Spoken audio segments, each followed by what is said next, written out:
está Juan Rosales. Queríamos hablar con él en el día de la fecha para que nos ayude a entender un poquito esta realidad latinoamericana. Juan, ¿cómo te va? Hola, ¿qué tal, Sergio? Buenas noches. Buenas noches, gracias por estar, No, por favor. Estábamos hablando recién de esto que ha ocurrido, sin ninguna duda, un golpe de Estado de los llamados, yo no sé si llamarlo blando ya a esta altura, en Brasil, y queríamos conocer tu visión al respecto de la realidad esta en Brasil y cómo va a influir en el resto de la región y más específicamente en nuestro país, ¿no? Bueno, en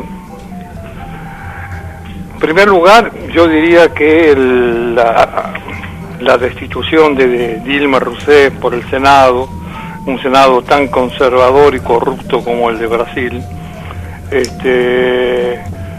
no solamente cierra un ciclo progresista en el país hermano, sino que es expresión de una escalada creciente, que a través de formas novedosas, que después vamos a tratar de explicar un poco más con respecto a lo del golpe blando, etcétera, plantea una situación que expresa en definitiva la profundización de la crisis, no solamente en Brasil o en América Latina, donde no solamente Brasil ha sido víctima de esta determinación de las élites gobernantes para sacarla, destituirla y apoderarse del poder, sino que es una parte de un proceso de constantes atropellos a los derechos y a las realidades y objetivos de los pueblos de nuestro país, de Honduras, en Paraguay, en Brasil, lo que quieren hacer, lo que trataron de hacer en Ecuador, en Bolivia últimamente, bueno, una cantidad de temas que indican que hay no solamente un problema de un país, es el problema de un sistema. Fíjense ustedes que en la reciente reunión del G20 en China se daba a entender ahí en diferentes posiciones, incluso el presidente chino, la situación calamitosa de la caída de precios y de la tasa de ganancia del sistema capitalista internacional. No es un problema simplemente de una crisis ocasional, esporádica.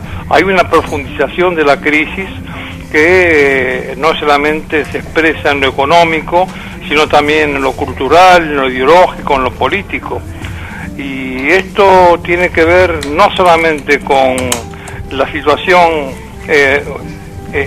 económica del mundo, de la dominación de las élites transnacionales, de las corporaciones transnacionales, del capital financiero internacional, sino que tiene que ver también con cierto temor cada vez más grande de los sectores dominantes en el mundo, esas minorías del 1% que le dicen en Estados Unidos.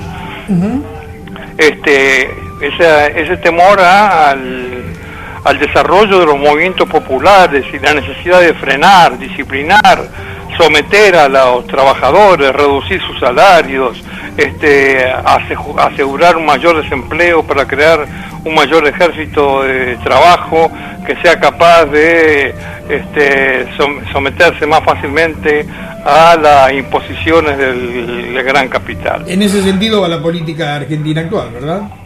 Es parecido porque la política argentina integra esto, es parte, y bueno, tiene que ver también con esa alianza que se está dando en nuestro continente, en nuestra América, se da con claridad entre el capital financiero internacional, el gobierno y los intereses de Estados Unidos y las derechas locales, que muestran realmente una política que ya no es la política tradicional norteamericana de la época de la doctrina Monroe de 1823, el gran garrote que utilizaba Theodore Roosevelt en su momento, sino que es una política distinta. Yo no subestimaría el tema de los golpes blandos. Golpe blando lo dijo el Papa Francisco, lo acaba de denominar,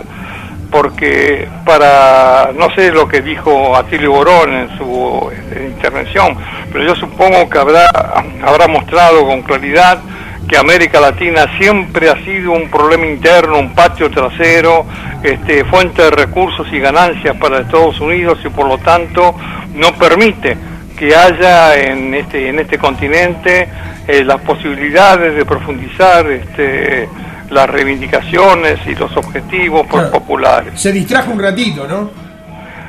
Yo no sé si es distracción.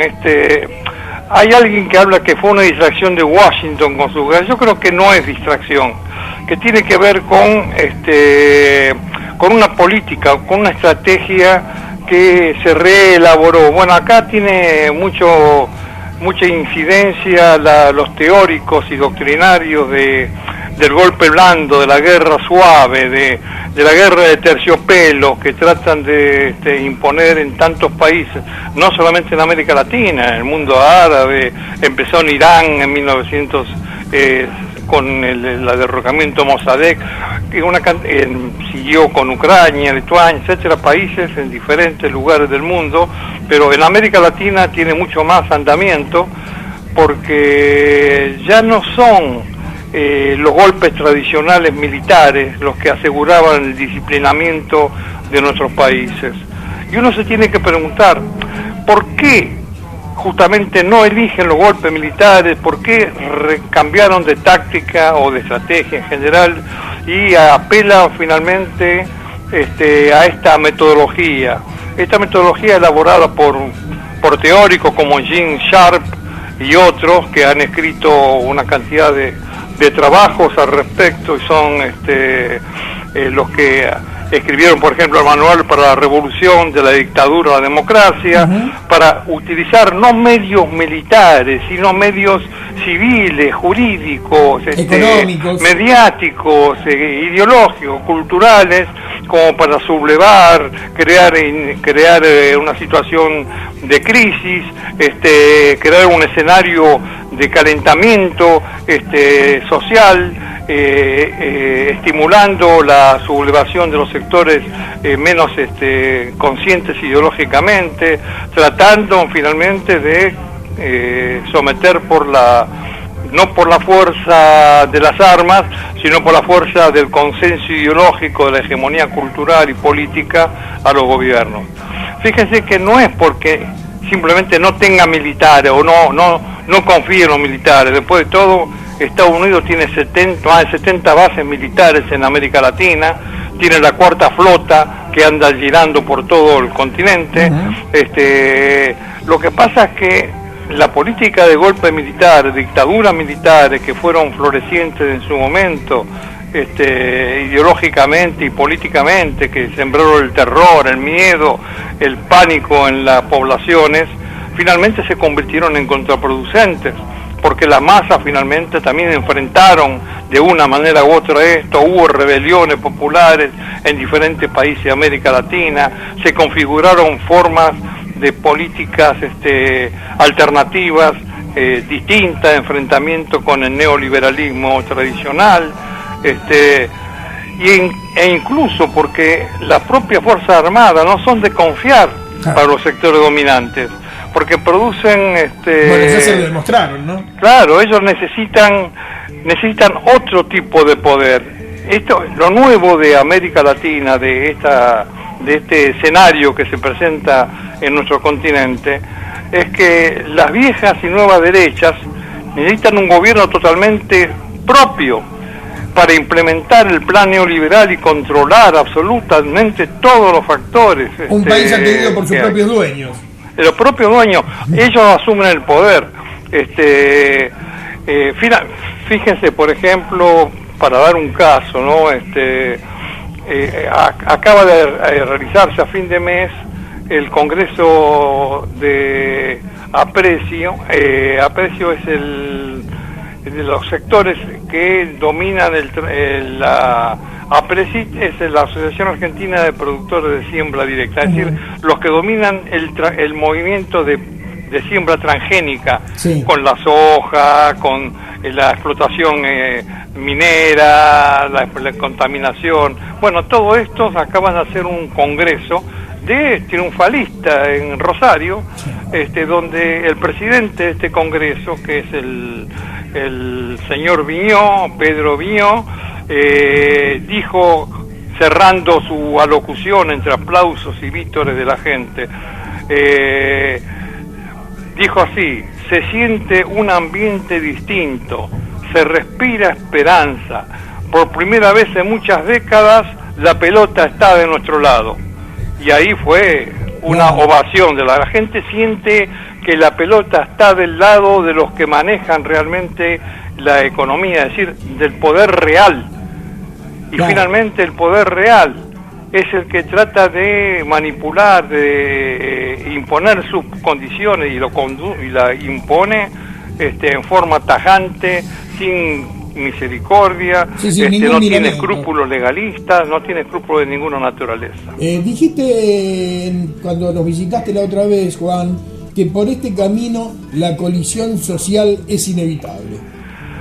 Yo creo que sí, que no, porque acá el problema de fondo, en definitiva, no es la estimulación a que haya otra vez un retorno a la vieja política, incluso la política de los gobiernos llamados progresistas en nuestra región, sino avanzar en la profundización de las luchas populares, porque estos enfrentamientos que nos quieren presentar a nosotros desvían al verdadero enfrentamiento social y político entre el pueblo y la oligarquía y el imperialismo, entre la izquierda y la derecha, entre los sectores populares y las élites enemigas que tratan de despedir, de manipular, de empeorar las condiciones de vida de la gente. Y yo creo que, en definitiva, donde está la verdadera fuerza de resistencia y el cambio es en el protagonismo popular, y lo demuestran una cantidad de luchas que se están dando y que no se ven o que no se dicen. Por ejemplo, la última concentración, la Marcha Federal, fue una expresión de ese espíritu de resistencia, de enfrentamiento, de búsqueda de soluciones a una política tan absurda, pero bueno, que sí, tiene su lógica económica y política. Y lo demuestran las manifestaciones en varios países. La resistencia en Brasil es formidable también, es muy fuerte, y finalmente va a terminar organizándose de alguna manera con el Movimiento Sin Tierra, con el PT, los sectores del PT que